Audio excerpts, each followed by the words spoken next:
Ослы! Подлецы! Скоты несуразные! Черти! Кто? Кто? Издатели печатают всякое барахло. А что именно? Стихи! А вы чьи именно предпочитаете? Свои. О, а не хотите разобрать мою библиотеку? Она у вас большая? Очень. Пойдемте. Да подождите, чудак. Время обеда. Ну тогда пойдемте обедать. Правда, не знаю, хватит ли моих на двоих. С моими хватит. Пойдем. Смотри, это авто. Поедем пообедаем. Садитесь, а по дороге почитаете свои стихи.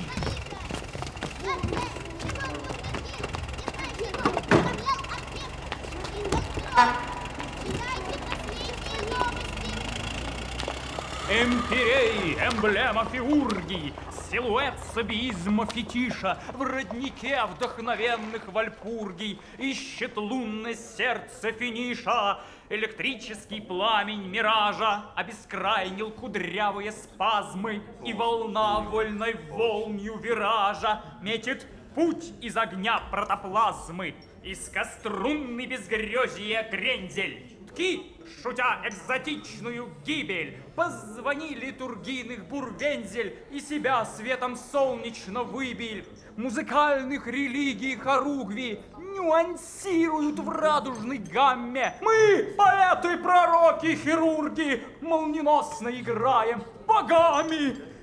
Правда. Не надо аплодисментов. Филадельфа Глоблин.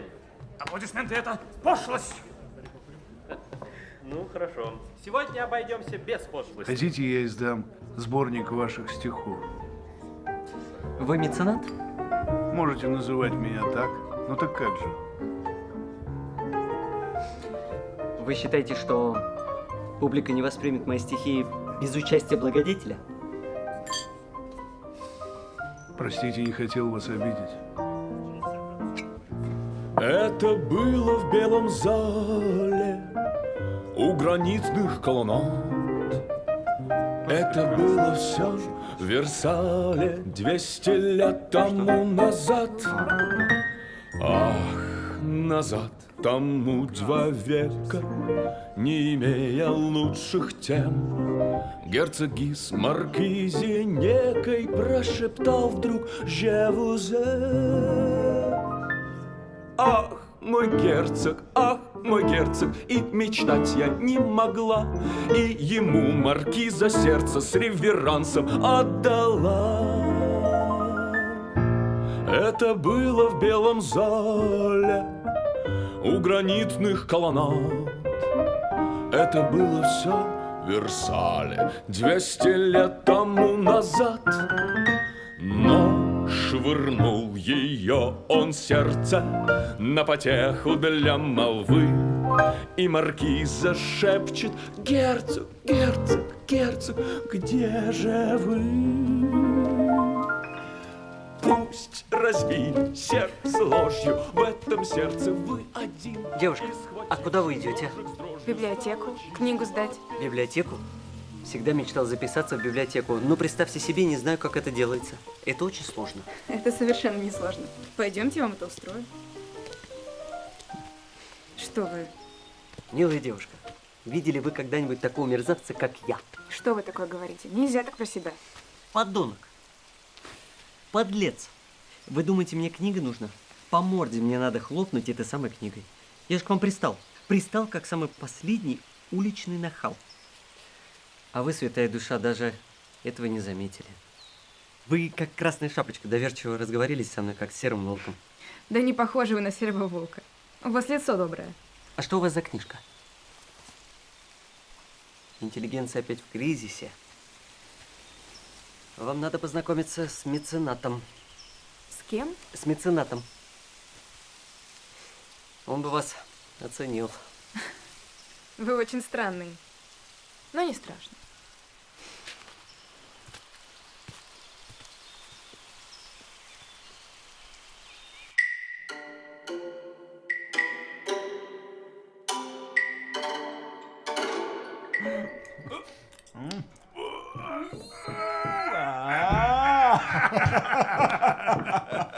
Так, вроде все прилично. Я к вам на огонек, меценат, и не один. Встречайте гостью. Сейчас.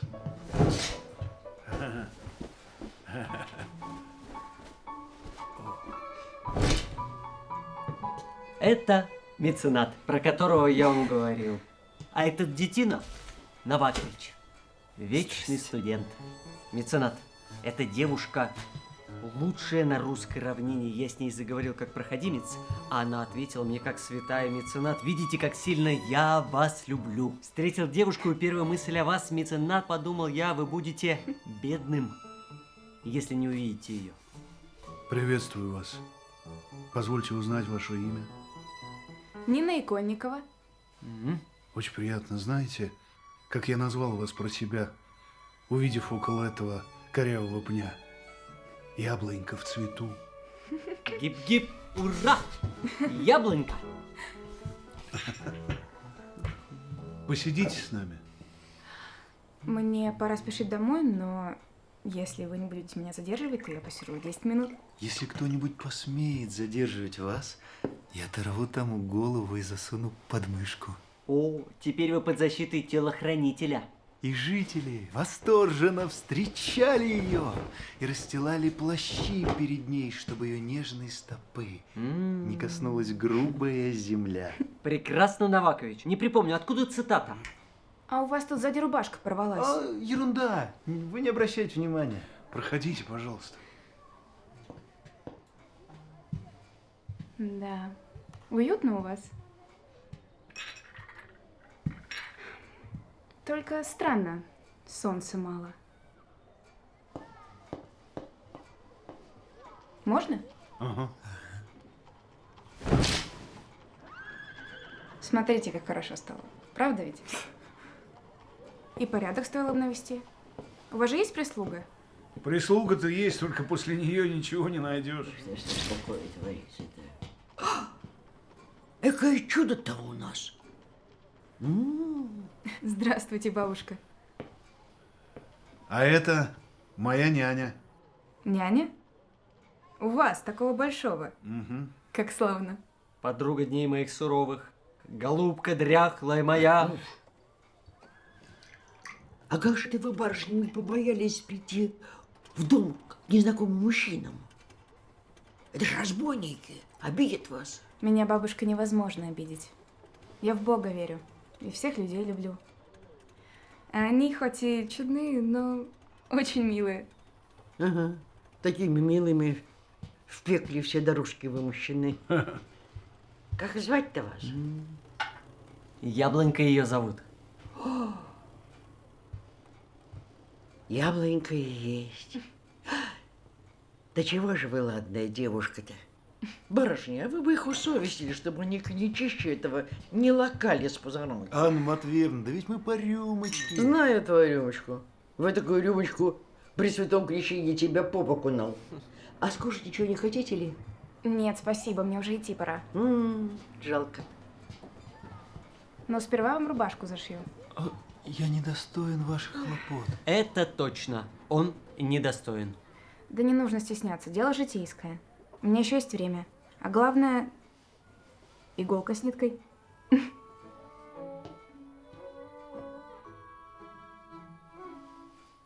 Хотеть мы ныне молиться будем. Лампадку зажжем. Песнопение сочиним. А телохранитель у нас сильный. 9 пудов 2 руками выжимает. А от чего вы такой сильный? Морковку ем, как заяц.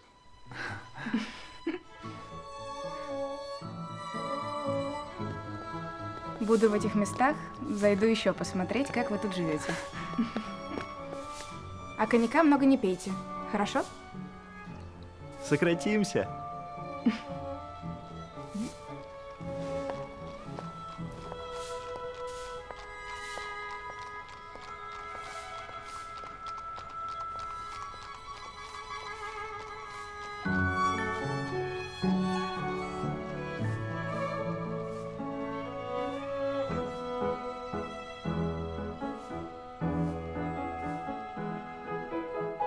мотылек, за то, что ты сегодня подумал обо мне, я награждаю тебя булавкой для галстука. Тем более, что она тебе нравится. А я теперь никому не позволю говорить, что ты в своих произведениях используешь затасканные сюжеты. Ты оригинальный писатель. А я тебя оборву оба уха, если еще раз назовешь меня голубкой дряхлой.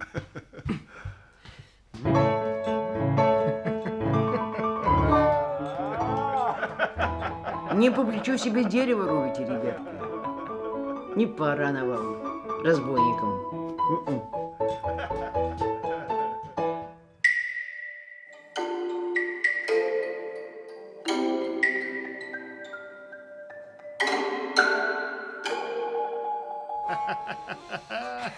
Ну, рад был с вами познакомиться, Гриша. Никогда раньше не имел удовольствия общаться с представителем вашей, так сказать, специальности. Вот эти ваши приемы, это очень любопытно. Да и мне, по правде сказать, не доводилось калякать с таким умным фраером, как вы. Не каждый по достоинству может оценить наше ремесло, да? Ну, будьте здоровы. Прощевайте. Господин хороший. Да? Часик свой заберите. А-та-та-та-та. Ух ты! Вы, Гриша, виртуоз. Прохвост. Да, правда ваша, прохвост. Со мной не зевай. Ну, будьте здоровы. Да. Да. Ага. Маэстро, Да. теперь моя очередь возвращать вам вещицу. Булавка от галстука ваша. А вы ловок. Со мной не зевай. Вам бы подучиться, могли бы вместе с нами работать. Да ну, мне уж поздновато учиться. Ну, прощайте.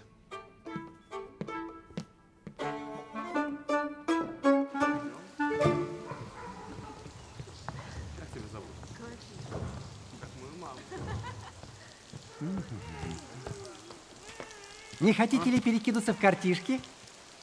Тут рядышком. Пойдем, господин. Много выиграть можете, ежели повезет. М?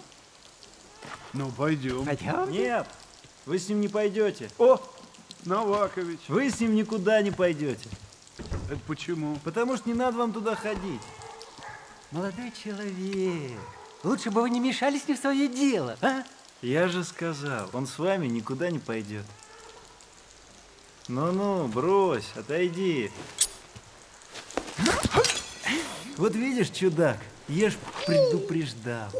Как вы думаете, сломать ему руку? Неужели можно сломать? Можно, но не нужно. Отпусти, я уйду. Иди, милый, иди с Богом. Пойди займись чем-нибудь другим. Иди. Еще увидимся. Кто это такой был? Этот страшная скотина. Вы могли лишиться не только бумажника. При удобном случае он может и табаком глаза засыпать, и ножичком ткнуть, не задумываясь. Оп! А нас его тоже никто не любит. Мы никак на мокрое дело не пойдем. А для него это все равно, что «Отче наш» прочитать. Нехороший человек. Ты так согнешь? Давай. Зачем же мне его портить? Он мне на трамвай пригодится. Бывайте.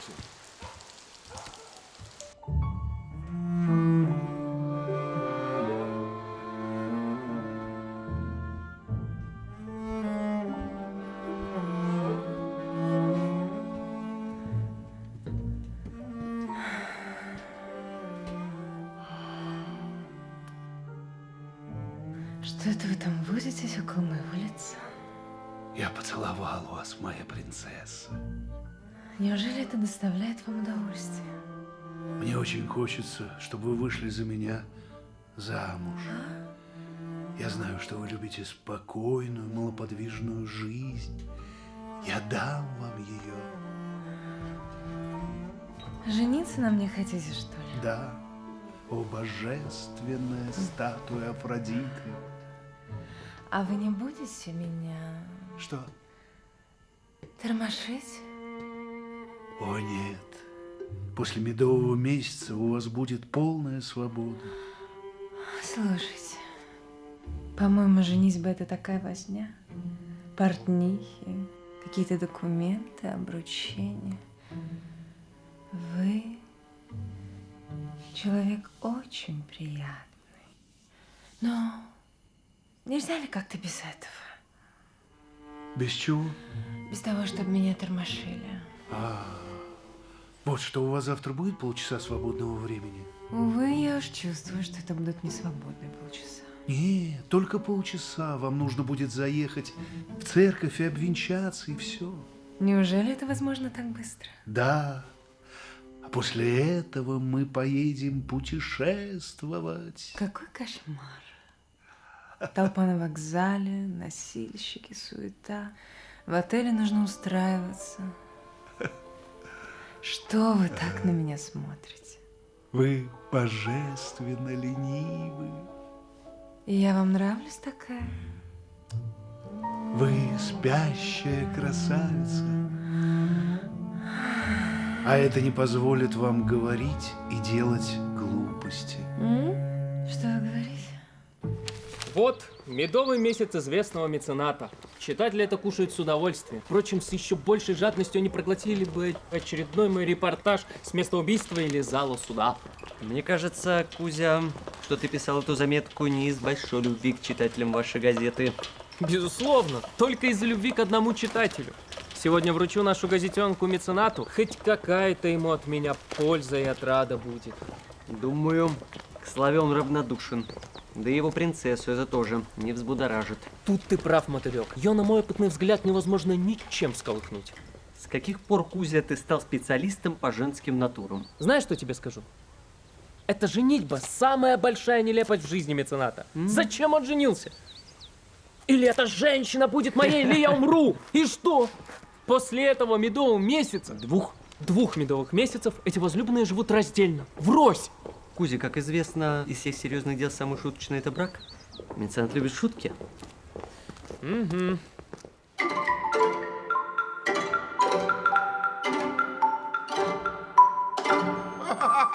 Давайте пари. А вы что, фокусник? Какая вам разница? Я предлагаю пари на 100 рублей, что за 5 минут отрежу все ваши пуговицы и пришью их снова. Давай. 5 минут. 5. Отрезать и пришить. Именно. Ну это непостижимо. Ну. Вполне Да постижимо. ну что вы? Давайте. Ну давайте, 100 рублей. Ай. Ну давайте на 3 бутылки пива. Проиграете. Кто я? Ну кто я? Ну увидим. Человек, Человек. принеси сюда тарелку и иголку с ниткой. Сей момент. Побыстрее. Ну-ка, разбейте. Ну, смотрите на часы и следите за временем. Да. Начинаю. Раз. 2. 3, 4, 5 минут. 3 бутылки. 3 бутылки. Тут еще. Все пуговицы. Тихо, еще тут. Давай, Кузя! Не успеете. 5 минут.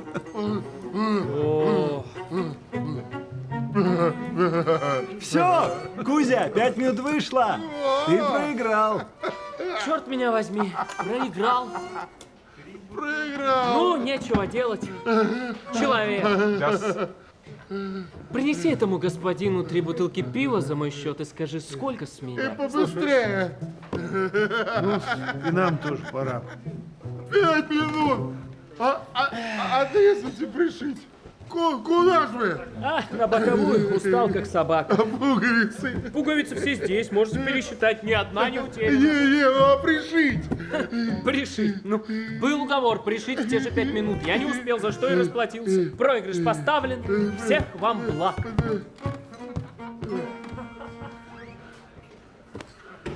Прошу. Господи. Что ж теперь будет?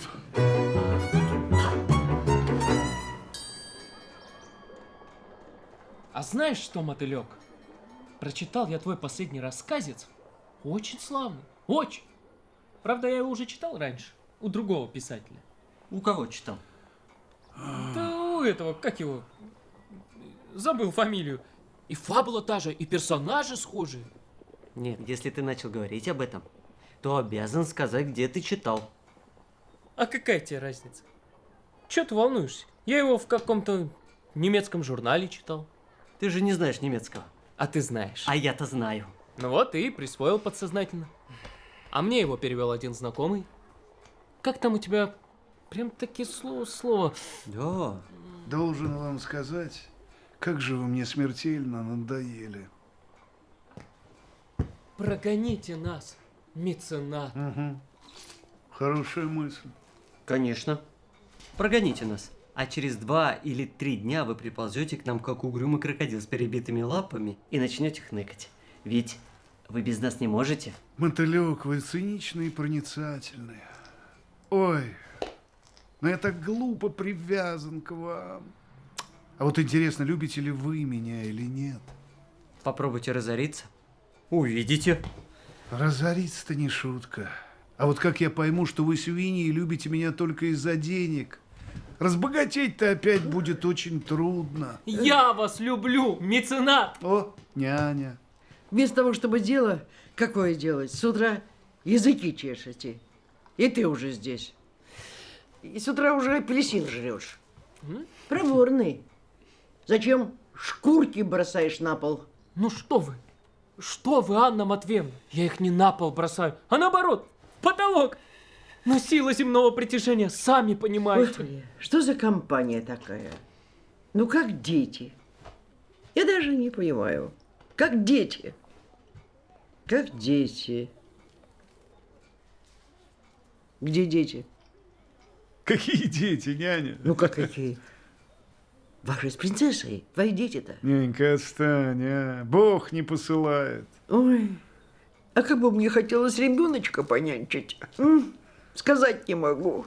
Нянь, такого товара не держим. Слушай, нянька, принеси мне и корочки с семгой, коньячку. Мы постелим здесь на ковре скатерть и устроим эдакий пикничок. На ковре? На ковре. Гениальная идея. Какой ужас. Еще один.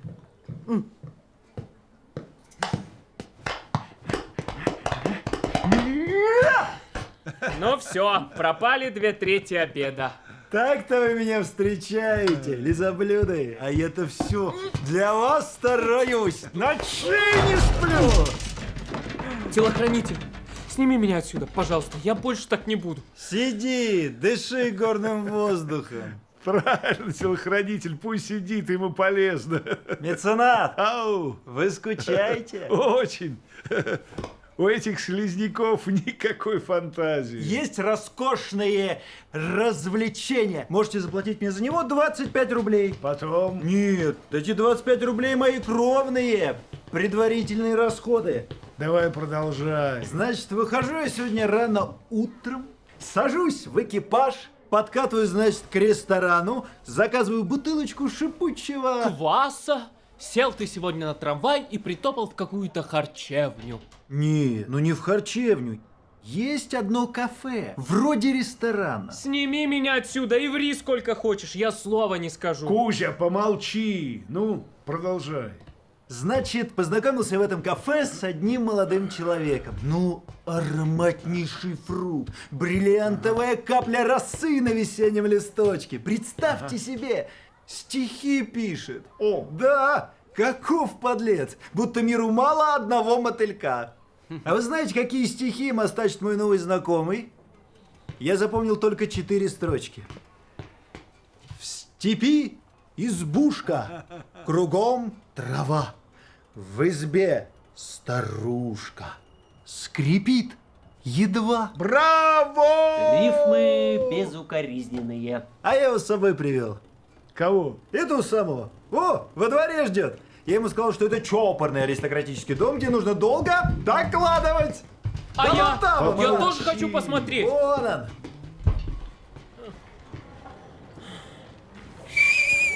Приятель! Да. Меценат готов уделить вам время! Заходи! Добрый день. Ну что, если он забавный, пусть кормится, а нет, прогоним. 25 рублей на него потратил. Ей-богу, меценат. Имея вас в виду. Хорошо, иди вон возьми шкафчики. Вот вы прохиндей, ничего для меня бесплатно сделать не можете. Милый меценат. Жить-то ведь как-то надо. Хорошо вам. Оставил в чековой книжке за корючку и 100 обедов шампанским в брюхе.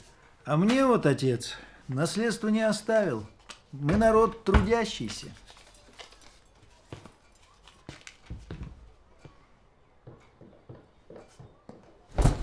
Вот он, тот, о котором я говорил. Замечательный поэт, наша будущая гордость. Байрон в юности. Здесь немного чопорно, но ребята все аховые. Познакомьтесь, это хозяин дома, меценат. Очень приятно. Я очень-очень рад. Моя фамилия Шелковников, имя Валентин, отчество Николаевич. А меня зовите телохранителем, ибо в наших похождениях я охраняю патриция мецената от физической опасности. Скажите, а это у вас фамилия такая, меценат? Фамилия. Наш хозяин родом из римлян, происходит из знаменитого угасшего рода. Но как прекрасно это угасание. А это мотылек. О, мотылек. Да, мотылек. Его так зовут, потому что он всегда прилетает на огонек. А вам он может быть полезен как секретарь журнала «Вершины». Кроме того, он сочиняет стихи. Угу. А вы тоже поэт? Ну, не такой, конечно, как вы, однако половина моих стихов вошла во все гимназические хрестоматии. Я прошу и меня представить гостю. О, простите, я вас совсем не заметил. А это чучело на шкафу называется Кузя. Кузя. Вы играете в шахматы? Плохо. А вы шахматист? Нет, я репортер. Если вас ночью кто-нибудь ограбит, сообщите мне. Я опишу это так, что сам преступник будет плакать, как дитя. Очень приятно познакомиться. Моя фамилия Шелковников, имя Валентин. Вы меня не снимете отсюда? О, конечно. Не надо. Пусть сидит, он наказан за грубость нрава. Ух ты! А этого еще где откопали? Во. Ишь ты какой чистенький да ладненький-то. А как это вас мамаша сюда отпустила? Не пугайтесь, это моя нянька, она придобрая, хотя и вечно ворчит. На, держи. Скажите, Новакович, а для чего эта милая женщина стелит скатерть прямо на полу? О, это странная история. У нее была семья из 82 человек, и все они один за другим умирали, и всех их она видела мертвыми на столе. Это сюжет для жуткой баллады в стиле Жуковского. Угу, точно. И поэтому с тех пор стол, по ее понятиям, стал святым местом, которое нельзя осквернять икрой и коньяком. Вы коньяк пьете? Анна Матвеевна? Вы икорку на лед положили? Ну да, для тебя и клала на лед-то. А вы бы присели. Или еще лучше, я вам скажу. Не путались бы вы с ними. Да. Они враги человеческие. А на вас посмотреть, так одно удовольствие. Словно куколка какая. Точно! Куколка. Куколка! Гениально сказано! Да здравствует куколка! Позвольте вас окрестить этим именем. Пожалуйста, если вам так угодно. Как вы поживаете? Скучаю очень. А вы бы занялись искусством? Ну, прям завтра же и займусь. Вы знаете, я очень люблю поэзию. Я буквально ею живу. Да? Это ведь музыка, понимаете? Совершеннейшая правда. Скажите, пожалуйста, а вы случайно не родственник одного очень талантливого поэта Шелковникова? Да. Вряд ли. А что он написал? Ну как же? У него есть чудные строки. Как это? В степи избушка, кругом трава, в избе старушка, скрипит едва. Как чудно, не правда ли? Какой кованый стих. Да ведь это же мои стихи. Я... Только откуда вы их знаете? Я ведь их даже не печатал. Ваши? Да. Так они сейчас в таком ходу. Их переписывают от руки и передают друг другу. Так это ваши. Позвольте мне пожать вашу руку. Какая простота, какая чисто пушкинская сжатость. Кузя! Я в форменном восторге. В степи избушка.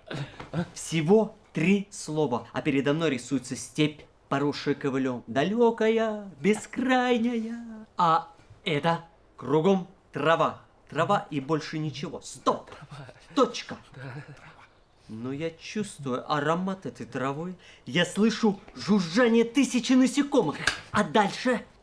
В избе! В избе старушка. В избе старушка. Как это точно? Ну не скакать же ей по травке козленком. Не такие ее годы. А дальше скрипит едва. Как это прочувствовано. Ведь вокруг этой старушки пустыня. Одинокая старость. И что же ей остается?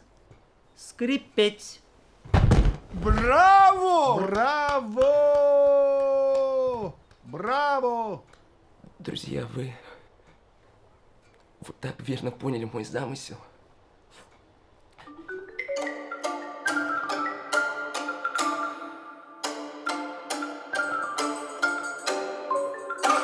Я никогда в себя не верил. Но теперь, с сегодняшнего дня, я поверил. Вы знаете, я напишу целую книгу и посвящу ее меценату. Пиши, пиши, старик, мы тебя не покинем. Здорово это у тебя вышло, старушки. В лесу старушка сидит в кадушке, скрипит избушка. Нет, у меня немножко не так. Неважно, главное музыка стиха. А что, куколка? А что, если переложить эти стихи на музыку? Я бы и переложил. Да вы разве композитор? Я-то? Вы оперу «Майская ночь» слыхали? Вот. Так это же вещь Римского-Корсакова. Ну вот я и говорю, знаете оперу «Майская ночь» Римского-Корсакова, а? Угу. Так я могу написать 10 раз лучше. Мотылек, Да? а сыграй-ка нам Шопена.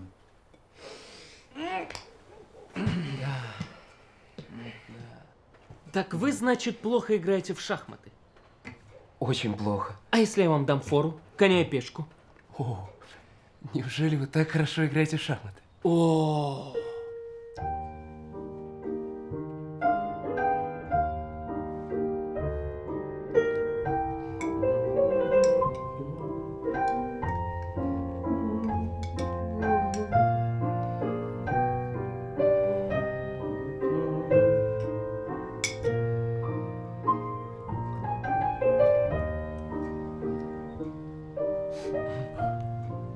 А неужели Кузя так хорошо играет в шахматы? О, он может играть не только не глядя на доску, но даже не спрашивая, какой ход вы сделали. Как же это так? Догадывается. О, это прехитрое бестие.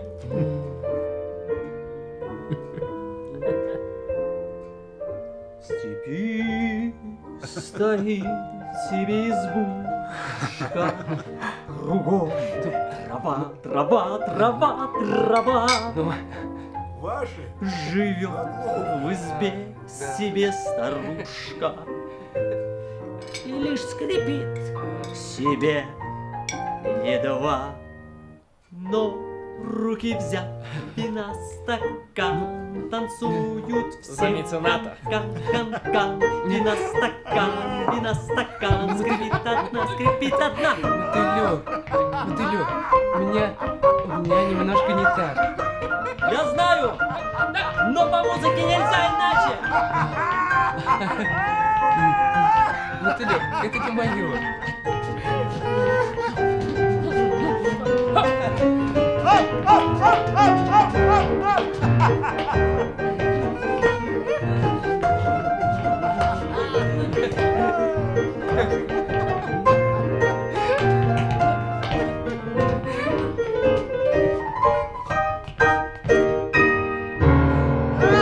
Браво! Ну как, вам нравится общество, в которое я вас ввел? Чудесное общество. Они все такие тонкие, такие понимающие. Спасибо вам, Новакович.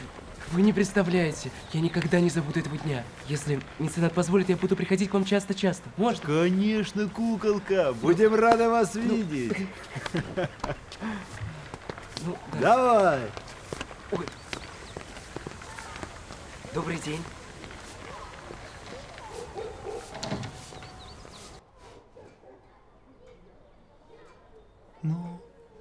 Браво! Браво! Просто девственная почва. За такого милого идиота 25 рублей не жалко. Нужно его здесь обязательно прикормить. Меценат, а хотите, я для смеху напечатаю его стихи в журнале? Этого мало. Мы должны сделать из него знаменитость. Я завтра дам заметку в нашей газете. Кроме того, подговорю приятелей репортеров дать заметки в других изданиях. Глядишь, и пойдет о нашем куколке слава по всей Руси Великой. Да неужели редакторы газет напечатают такую галиматью, а? Что такое редакторы? Они по горло в большой политике. Им до искусства тьфу, напечатают. Это будет примерно в таком духе.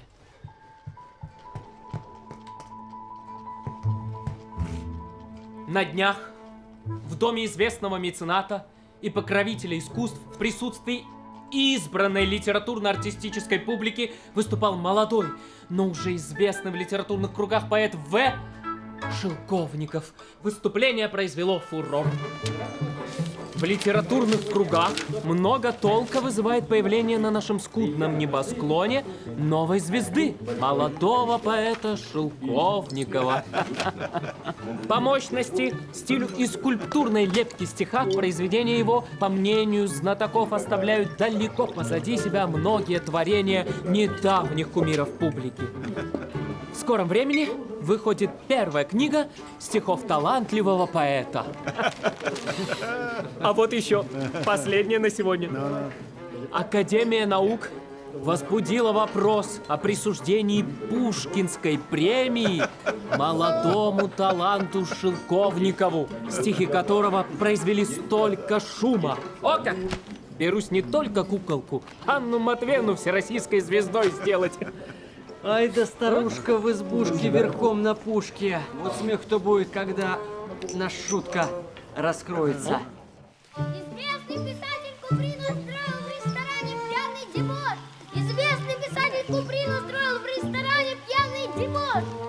Срочные новости! В Сараево убит эрцгерцог Франц Фердинанд. Убийство в Сараево австро-венгерского наследника. Спасибо. Уходящий в воду футурист Маяковский произвел фурор своей желтой кофтой. Опереточная Дима Шувалова разорила коммерсанта Бурыгина. Читайте последние новости.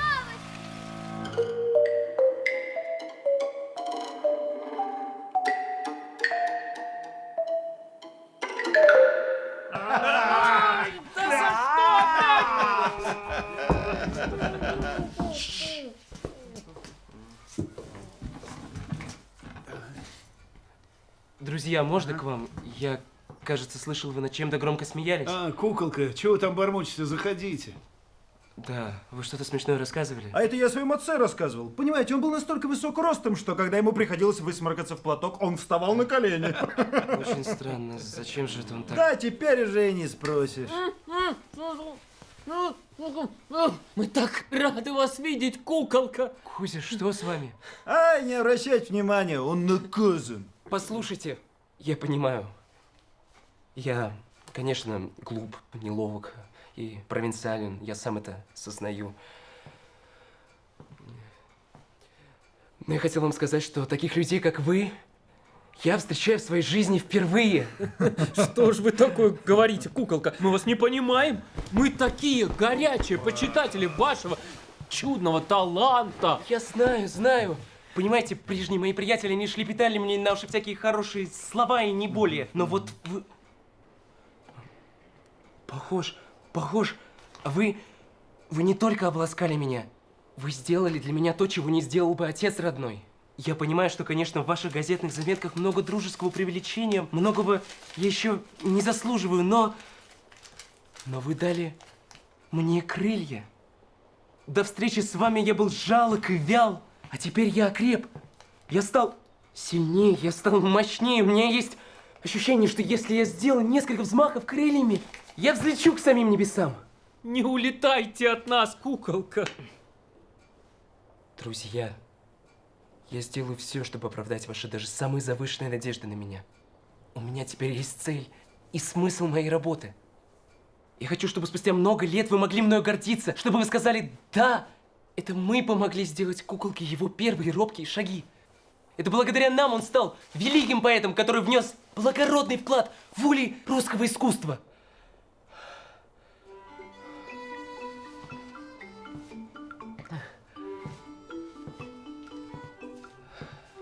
Да, вы знаете, я собрал книжку своих стихов «Зову утра» уже.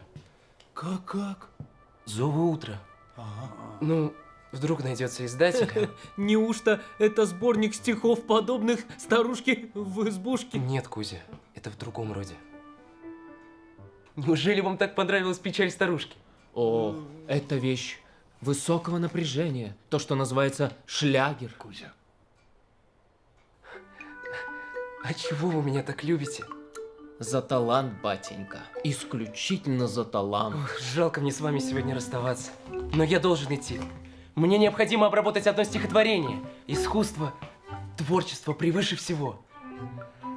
До свидания, мои хорошие. Меценат.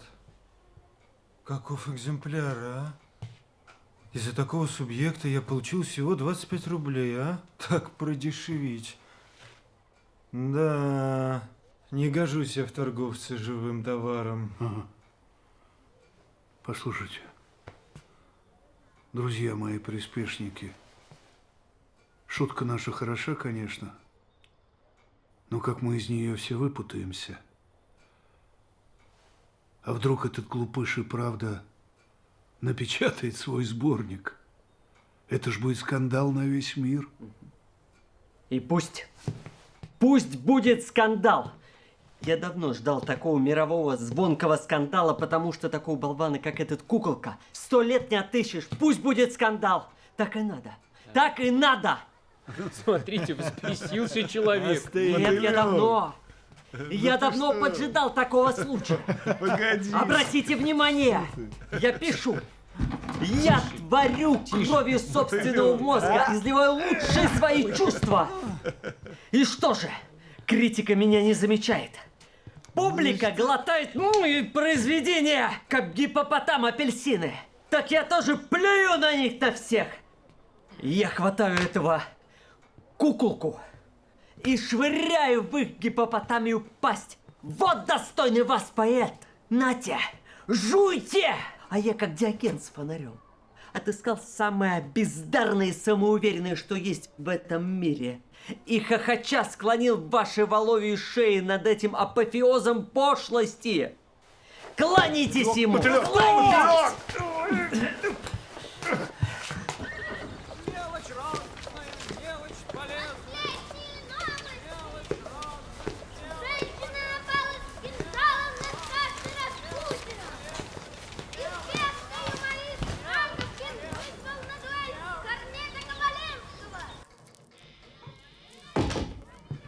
Добрый день. А Да, это я. какое у вас дело? Видите ли, я уже 3 года секретарь редакции. И мне кажется, я заслужил известный вес и положение в журнале, который вы возглавляете. И просите прибавку к жалованию. Нет. Я очень прошу обратить особое внимание на мое стихотворение. Какое стихотворение вы имеете в виду? Как? Все то же. Тайны жемчужной устрицы. По техническим условиям оно не может быть напечатано. А что еще за технические условия? Размер велик. 160 строк-то. Да, но ведь стихотворение хорошее. Хорошее. Отчего же его не напечатать? Потому что длинное. Ну, хорошее. Хорошее. Отчего же тогда не напечатать? Размер велик.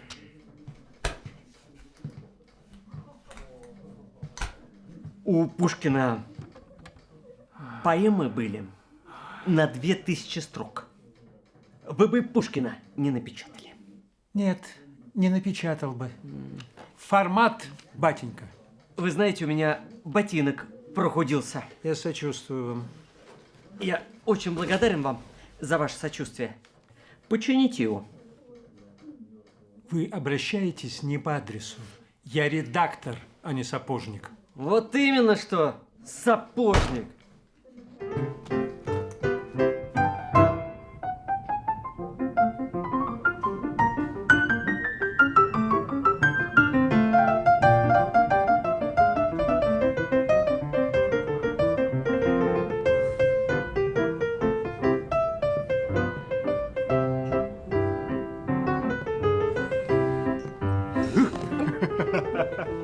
Да не расстраивайся ты так, мотылек. Ну хочешь, я поколочу твоего редактора, а? Нет. Я ему такую свинью подложил. Иду к вам, встречаю нашу знаменитую куклу. Говорю ему: куколка, вы как человек тонких эмоций, как Божией милостью поэт, должны понять. Рассказал ему про редактора. А он: а знаете, мотылек? Пушкин ведь действительно, он очень пространно писал. Пространно? Да, сейчас так уже не пишут. Ну, нужна какая-то концентрация мыслей. Мысли. А знаете, идите к редактору и попросите секретаря. Он сейчас вас с радостью возьмет. Вы думаете, стоило бы попроситься? Несомненно. Ну, я не знаю, как мне быть. Мне кажется, это как-то не по-товарищески по отношению к вам. Да что вы, идите. Я буду только рад. Потому что мне в этой редакции больше не бывать. Какой вы хороший, мотылек. А я действительно пойду и попрошусь. Воображаю этот разговор олуха с болваном. Кстати, меценат, я куколку сюда пригласил. Вы не против? А чего же, я буду очень рад. Послушайте, принцесса, вы не будете иметь ничего против, если к нашей компании присоединится очень милый, воспитанный молодой человек? А он меня не заговорит? Ну... Да вдруг начнет расспрашивать, бывали я в театрах, или в синематографе, или еще что-нибудь. Тоска. Не бойтесь, великолепная. Мы представим ему вас как настоящую кровную принцессу. Вот глупость, а я не хочу быть самозванкой. Ну, принцессочка, ну сделайте этот пустяк для нас. Мне придется что-то изображать из себя? Нет. Вы сидите как великолепная статуя, а мы будем порхать и щебетать, как настоящие птички. Позвольте. Ура! Ура! Ура! Друзья, я не помешал вам? Я О, куколка, только вас не хватало в нашем ансамбле. Ваше Высочество, принцесса, позвольте вам представить моего друга, чудесного поэта, для которого мои духовные очи провидят великое будущее. Безумно счастлив. Моя фамилия Шелковников, мое имя Валентин, мое... Подробности письмом. Садитесь, сын Аполлона. Ну что, вас можно поздравить? С чем? С секретарским местом? Ведь я же вас туда направил. Да, я совсем забыл вас отблагодарить. Мотылек, родной брат бы мне не сделал того, что сделали для меня вы. Ну, ближе к делу. Все было чудесно. Оказался ваш редактор очень милым человеком. И он, когда узнал, что я поэт Шелковников, о котором пишут, что я желал бы занять освободившееся место в редакции, он согласился. И я поставил ему одно условие. Сказал, что я приму это место, если он напечатает стихи моего предшественника «Тайну жемчужной устрицы». Что? Я вас просил. Мотылек, Я вас просил ставить такие условия, а? Тихо! Тихо! Я просто... Я его просил. Послушайте, но он согласился. Я его убедил. Ваши стихи Вы его убедили. Вы его убедили. Я его не мог убедить, а он, значит, его убедил, а? Я же хотел вам приятное сделать, если бы я знал, что не следовало, я бы... Короче говоря, место за вами. Да, место за мной, но я так не могу, я исправлю положение. Вы должны, вы обязаны занять это место. Вы пишите для этого журнала. Пишите больше. Пишите больше. Хорошо, да. Вы знаете, а ведь он мне так и сказал, писать уже стихотворение для следующего номера. Куколка, У меня же есть чудесно. чудесный сюжет. Потрясающе. Он в стиле одного поэта. Вы же большой писатель. В будущем.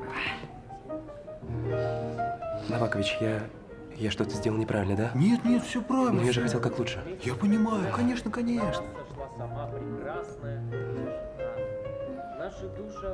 Новакович, а эта девушка, она действительно принцесса?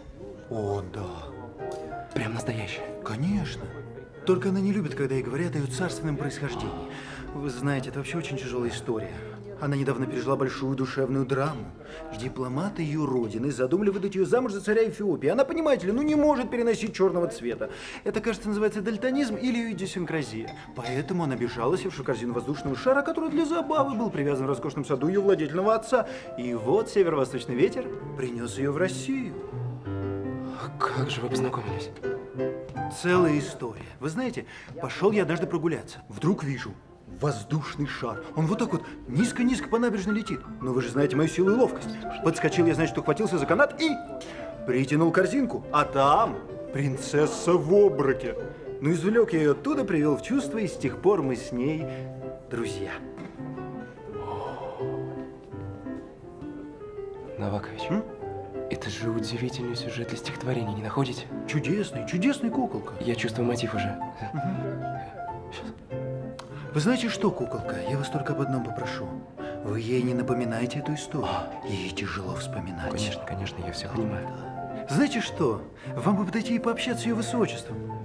Наши ребята, они же перед ней робеют, а вы, куколка, вы же ведь такой находчивый. Чего ж тут робеть-то? Я, между прочим, со всеми могу найти Так общий язык. вперед, куколка!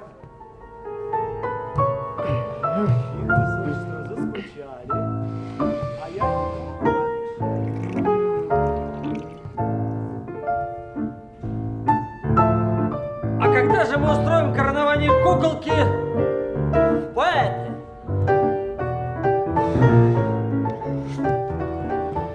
Не нравится мне что-то, мотылек. Мы все шутим, смеемся. А у него в этой истории с куколкой какой-то надрыв. Да, не складывается что-то у бедняги литературная судьба. Денег ему дать, что ли? Так не возьмет же.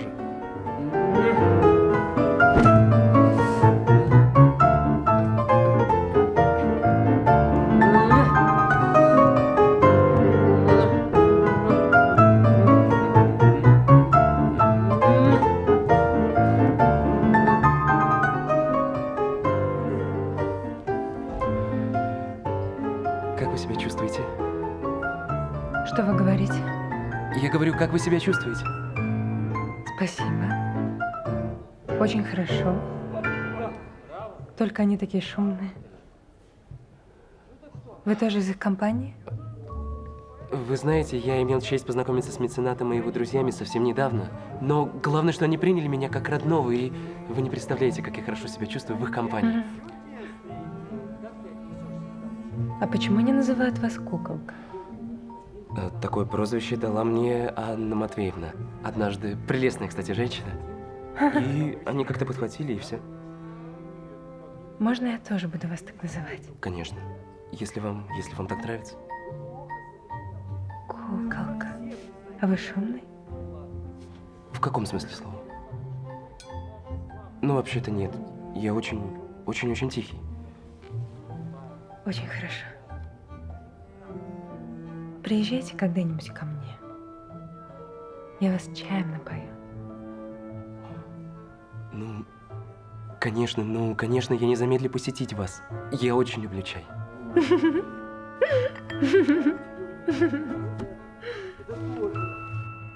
Прошу.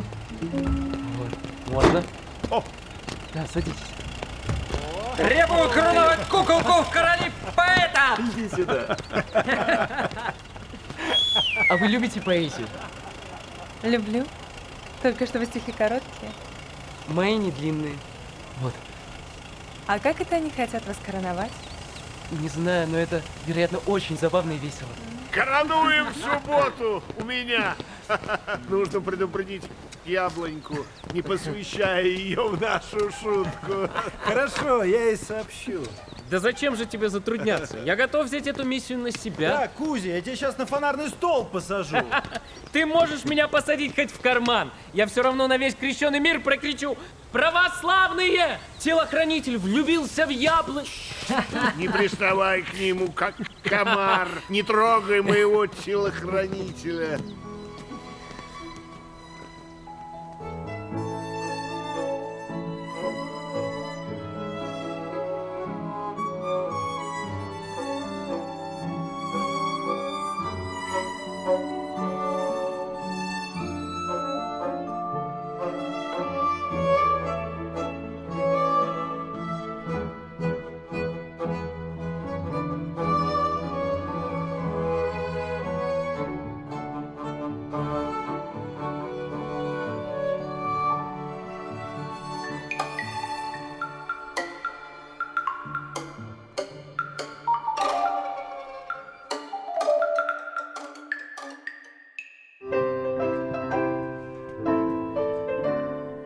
Чего это вы затеяли? Не что женить кого собрались? Что за праздничек? О, благодетельная. Говорят, сватов вам засылают.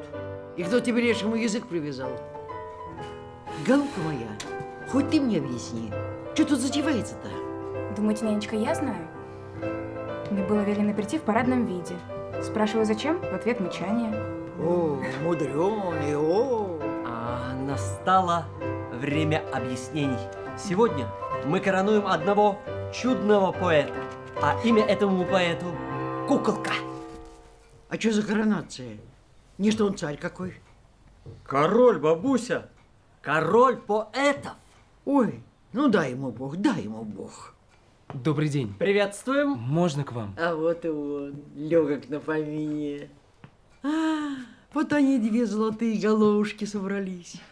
Словно ангелята. Вас слетели. Ангелята. Анна Матвеевна, как ваше здоровье? Да какое наше здоровье? С ногами что-то нехорошее. То ли ревматизм, то ли что-то другое. Вы знаете, я рекомендую вам натереть муравьиным спиртом. Это... Частные разговоры не допускаются без прозы. Коронация начинается.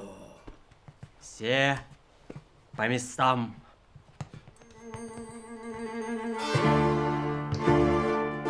Ваше Величество, дорогой Куколка, в жизни каждого большого поэта есть одна неизменная трагедия. Современники или недостаточно ценят его, или не ценят совсем, и только после смерти поэта к его имени приходит слава, почести и признание. Это ужасно. И вот мы, люди хрупкой, утонченной, духовной организации, почуяв, что в отношении вас может свершиться та же вековая несправедливость, решили дать вам при жизни то, на что при других условиях вы бы имели право только после смерти. Мы создадим вам славу, потому что вы достойны ее. Сегодня вы сделаете свои первые робкие шаги в страну очаровательных возможностей, которые ожидают вас на вашем пути. А мы заботливо сметем с него все камни преткновения. Сметем все шипы, чтобы шествие ваше встречало только цветущие розы, их благоухание и счастливые улыбки благодарного народа, которого вы восхвалите и отблагородите вашим волшебным талантом. Ура! Настоящих поэтов коронуют как подлинных королей. Поэтому, о прекраснейшая из русских женщин яблонька, благоволите покрыть сверкающее будущим гением чело этой короной. Грузите сей венец, яблонька.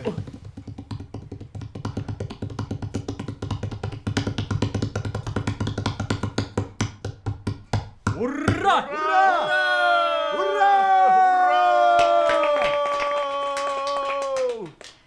К сожалению, я еще не читала ваших произведений, но я доверяю литературному вкусу всех, кто здесь находится.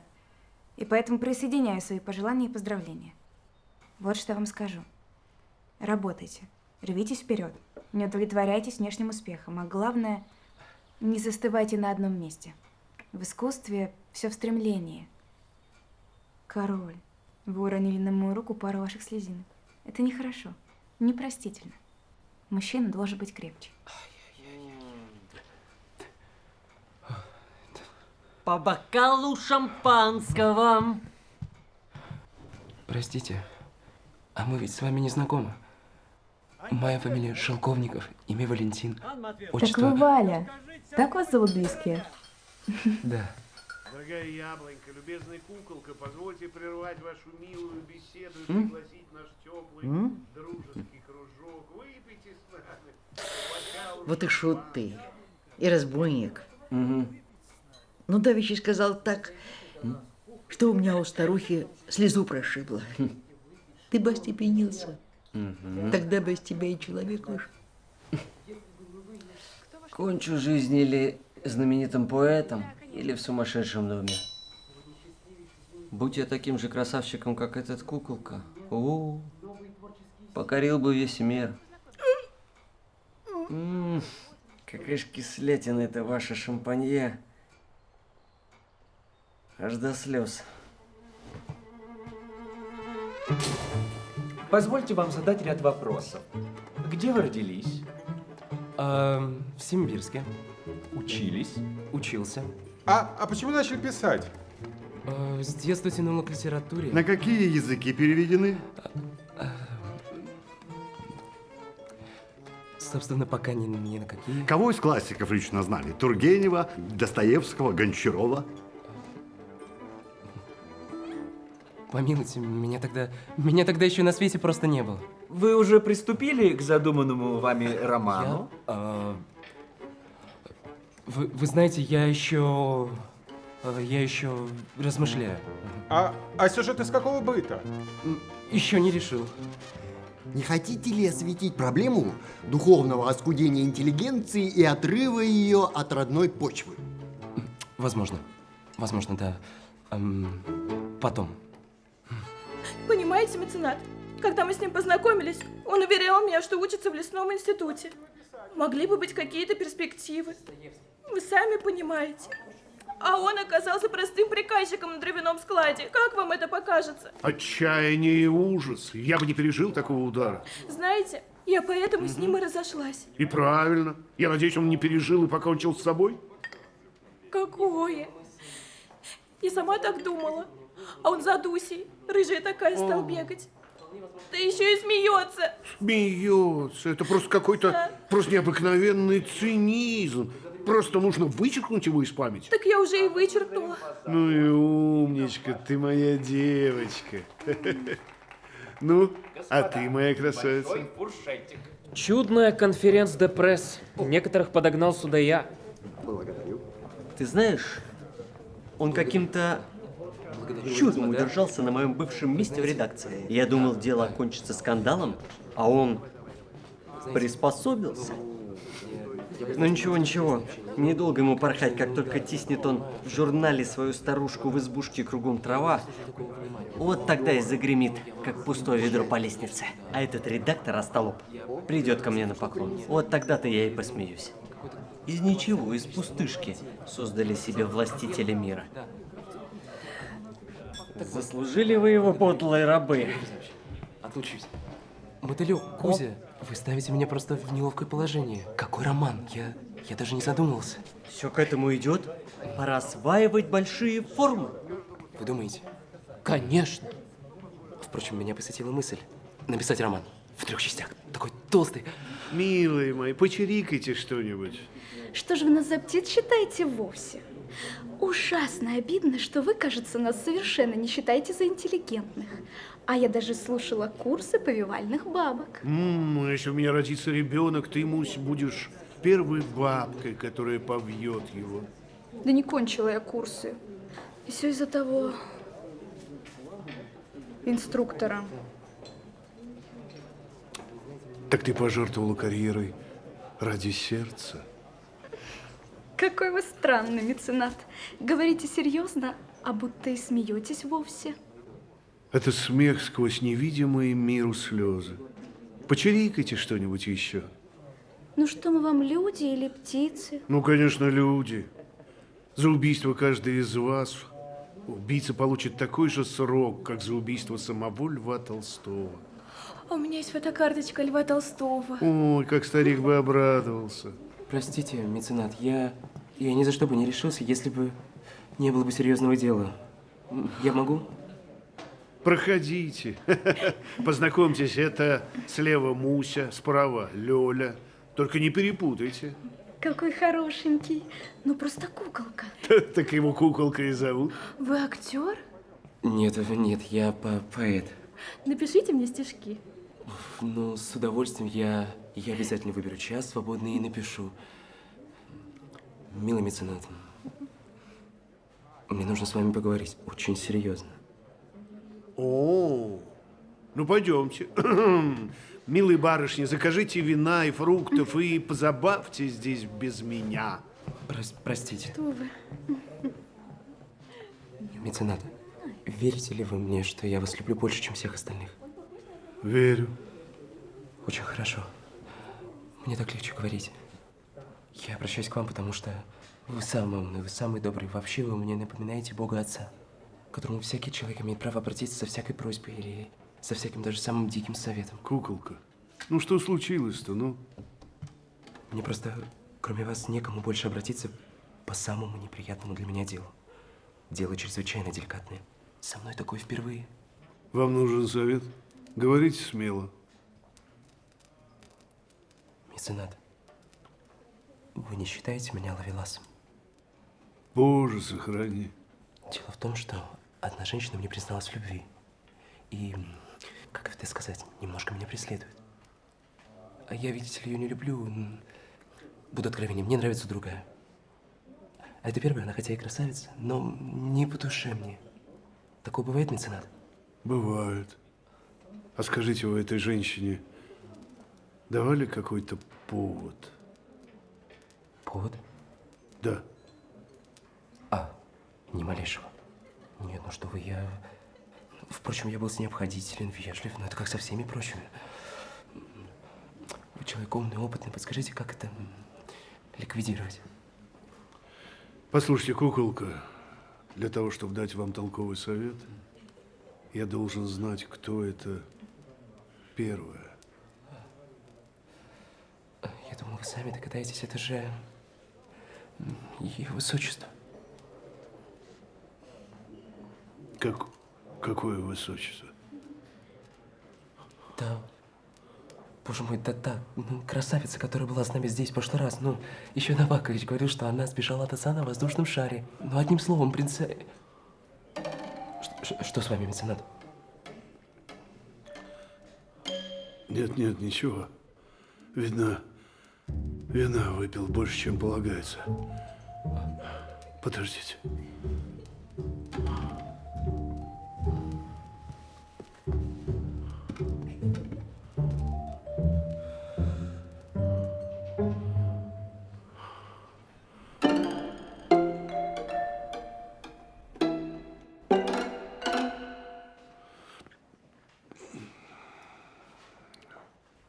меценат, все в порядке? Да. Все. Ничего. Вроде все прошло. Ну, рассказывайте дальше. Северский обольститель. Что дальше случилось? На следующий день после нашего знакомства я поехал к ней исключительно из вежливости. Ну, мы сидели, пили чай. Ну, точнее, сидел я, она лежала.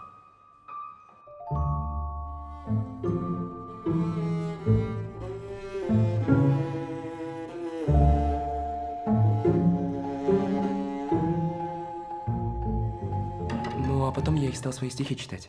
А она, представьте, уснула. Потом она очнулась и говорит: «Куколка, вы что там сидите? Сядьте подле меня». Ну, я подошел, сел.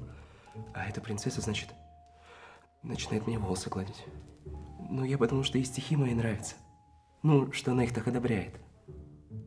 А она вдруг меня обхватила за шею, протянула к себе и сказала: «Поцелуйте меня». Представляете? Я испугался. Немного. И убежал. А потом она 2 раза меня вызывала к телефону. Заезжала с экипажем, звала кататься на острова. Я 1 раз согласился по слабости характера. Потом стал отказываться. Знаете, неприятно, когда человек все время говорит: «Вы меня разбудили, куколка, вы меня разбудили». Подождите. Она сама к вам заезжала? Ну, да. Ей-богу, я не знаю, что с ней произошло. Она совсем не такая, как была в первый день нашего знакомства здесь. И главное, глаза сверкают, румянец во все щеки. И губы облизывает, как вампир, ищущий кровь. Вы знаете, я ее немножко даже боюсь. 4-ю записку сегодня от нее получил. Заезжает, звонит, пишет. Подождите, что вы от меня хотите? Ну, меценат, вы с ней как-то лучше знакомы. Ну или посоветуйте мне, как мне всю эту ситуацию ликвидировать. Ну, чтобы ей не было обидно, и чтобы я не растерял своего мужского достоинства. Простите, я обременяю вас своими переживаниями. Нет. Вы как раз по адресу. Возьмите портрет той особы, которую вы любите, и на обороте напишите: «Моя невеста», и отошлите принцессе. Она все поймет, и закончится все красиво. А вы думаете, это удобно? Разумеется. Я вам говорю как лицо не заинтересованное.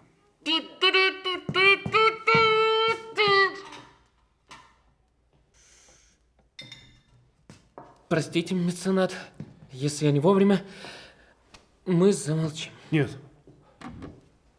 Мы свободны. Куколка читал мне по секрету свою поэму. Дьявольски сильная вещь, но еще не законченная. А когда закончите? Сегодня же. Ой, меценат, куда же вы пропали?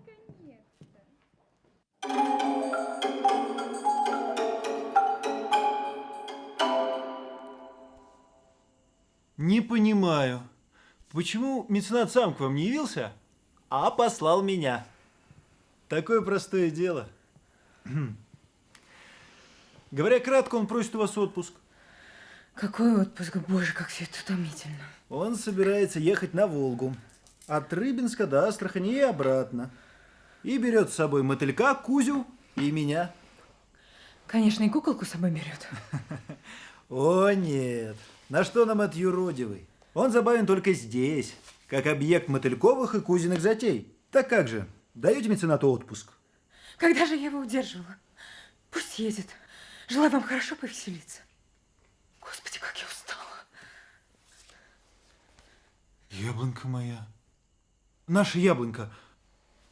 А откуда она у вас?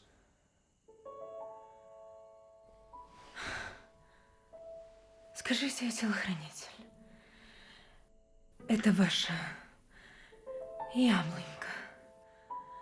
Очень красивая.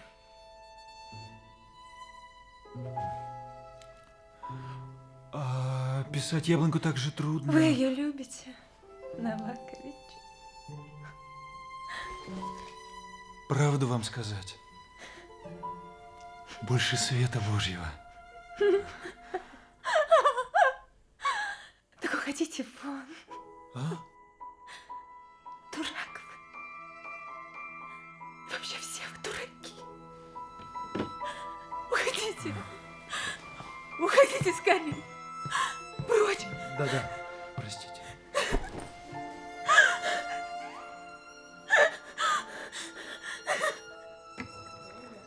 Отпуск вам милостиво разрешен. Прекрасно.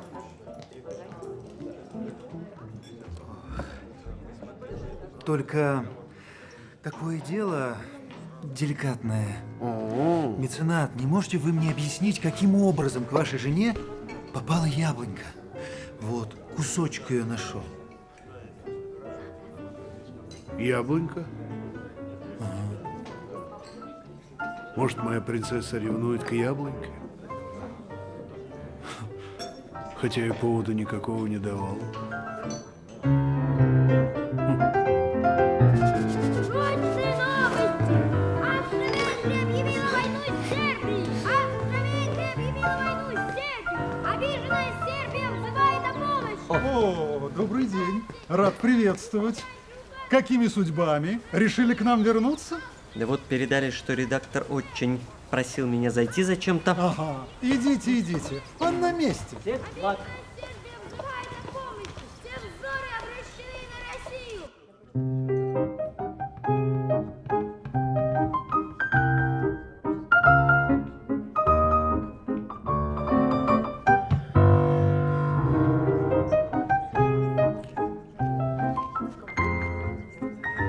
О, Кузя. Да на тебе лица нет. Я проиграл. В шахматы? Все свои личные деньги, еще и ваши меценаты. Все, что вы дали на покупку билетов и чемоданов. Куколки.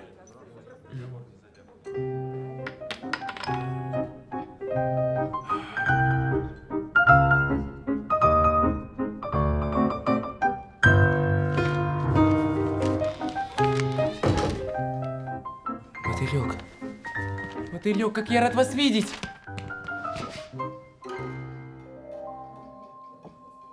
И как это понимать, куколка?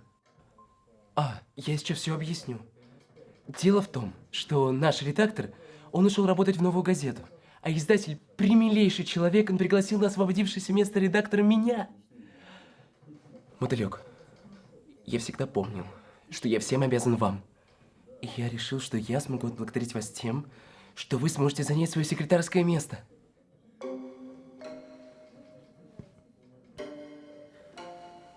Скажите, а правда ли, что издательство «Альбатрос» собирается выпустить вашу книгу? Да, можете меня поздравить. У меня уже и корректурные листы есть. Где? Покажите.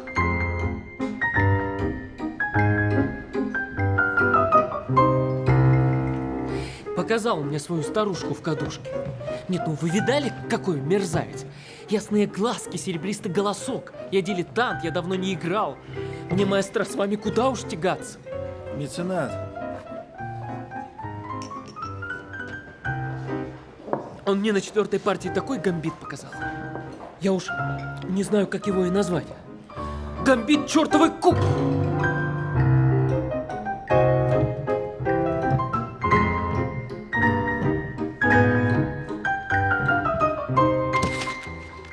Где старушка?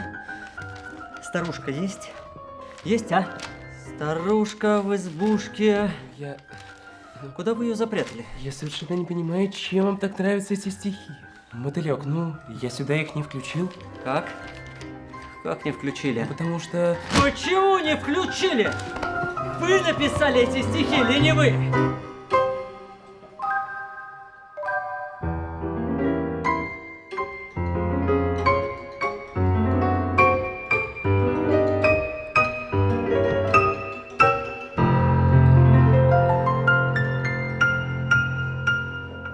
Я-то я! Но спросите, когда это старый грех?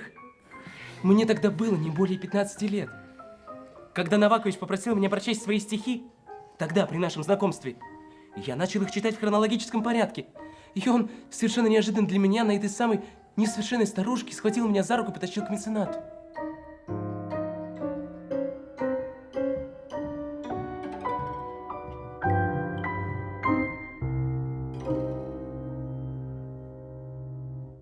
Австро-Венгрия объявила войну Сербии! Австро-Венгрия объявила войну Сербии! Литератор Шелковников едет в Италию писать свой первый роман! Литератор Шелковников едет в Италию писать свой первый роман! Чёртова кукла.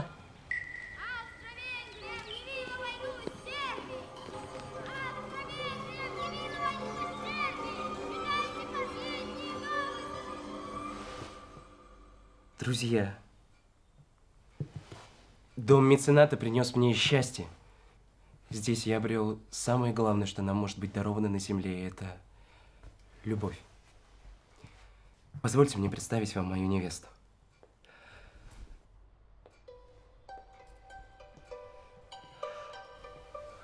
Вот. Через месяц наша свадьба. Мы отправляемся во Флоренцию, и там я начну писать трехчастный роман с вашего благословения. Да, уже заказан. Мы очень рады за вас. Благодарю. Мы очень рады.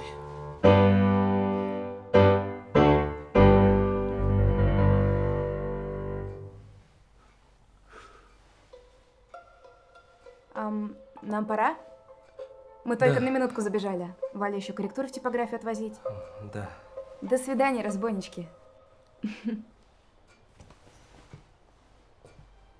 До свидания, мои хорошие.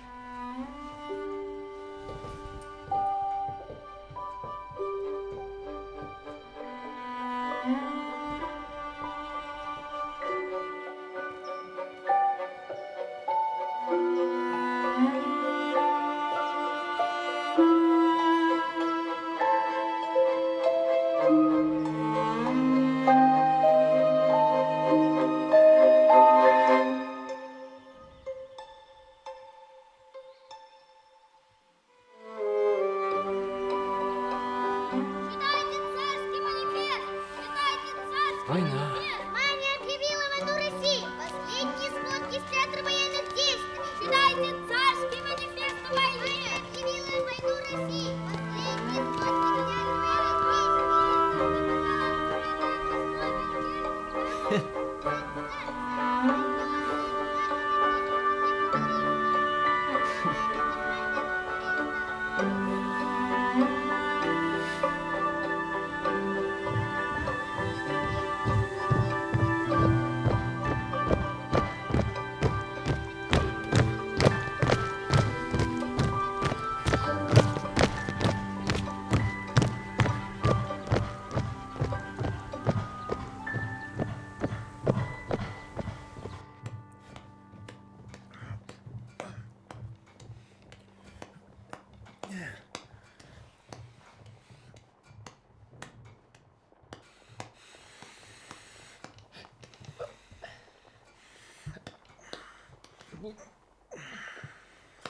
Должен вам сказать, что вы мне все смертельно надоели.